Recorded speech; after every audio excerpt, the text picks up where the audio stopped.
এই একটি ঐতিহাসিক কাগজ। এটা একটা খাজনা আদায়ের রসিদ। সিলহট্ট প্রজাতন্ত্র আইনের 32 দ্বারা এই খাজনা আদায়ের অধিকারী মানে মালিকদের নাম হইল সৈয়দ আব্দুল মান্নান ও সৈয়দ আব্দুল মৌলা। ওনারা দুই ভাই। তারিখ সাল, আর এটা হলো আপনাদের প্রজার নাম। এখানে যে আছে প্রজার নাম দেওয়া আছে, তারপরে পিতা বসবাসের নাম দেওয়া আছে। তারপরে হলো এটা তালুক কিংবা এগুলোর নং দেওয়া আছে।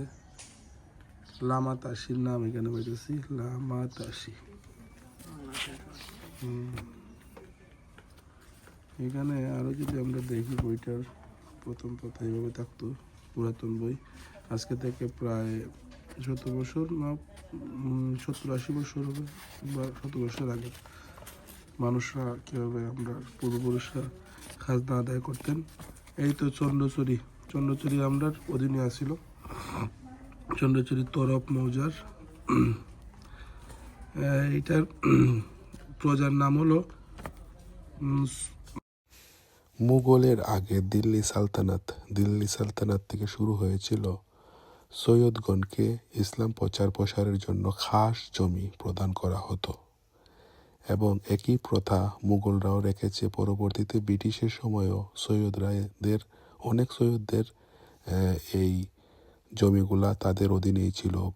ইসলামিক বিচারিক কাজ কিংবা ইসলামিক আইন কানুন তাদের মাধ্যমে প্রচলিত ছিল, বিশেষ করে সিলেটের তরফ রাজ্যে নাসিরউদ্দিন সিপাহসালার বংশধরদের মাধ্যমে। চন্দ্রচূড়ি দরবার শরীফে সৈয়দ ইলিয়াস কুতুব আউলিয়া সাহেবের বংশধররা 400 বছর ধরে এখানে বসবাস করতেছে এবং একইভাবে তারা ধর্ম প্রচারে নিজেদেরকে নিয়োজিত রেখেছিল। এখনও আমাদের দরবার শরীফে লক্ষ লক্ষ মানুষের সমাগম ঘটে। মহরম মাসে ইমাম হুসাইনের তাজিয়া মিছিলের মধ্যে দিয়ে চন্দ্রচূড়ি বৃহত্তর সিলেটের মধ্যে অন্যতম এবং আধ্যাত্মিক গান রাজধানী বলা হয় চন্দ্রচূড়ি দরবার শরীফকে। সৈয়দ মোশাররফ আলী সাহেবের সুযোগ্য সন্তান সৈয়দ আব্দুল মৌলা, সৈয়দ আব্দুল মান্নান চন্দ্রচূড়িতে শাহিদ আছেন। এখনও দিন ইসলামের খেজমতে কাজ করে যাচ্ছে। ওনাদের আওলাদরা পীর মুরিদির মাধ্যমে লক্ষ লক্ষ ভক্তের সমাগম ঘটে। যুগশ্রেষ্ঠ আউলিয়া কুতুবুল আউলিয়ার সুযোগ্য অধস্তন পুরুষ সৈয়দ মোশাররফ আলীর কিছু ডকুমেন্ট এবং দলিল এখানে আপনাদের সামনে উপস্থাপন করে নিজেকে ধন্য মনে করতেছি, কারণ আমি একই বংশের সন্তান।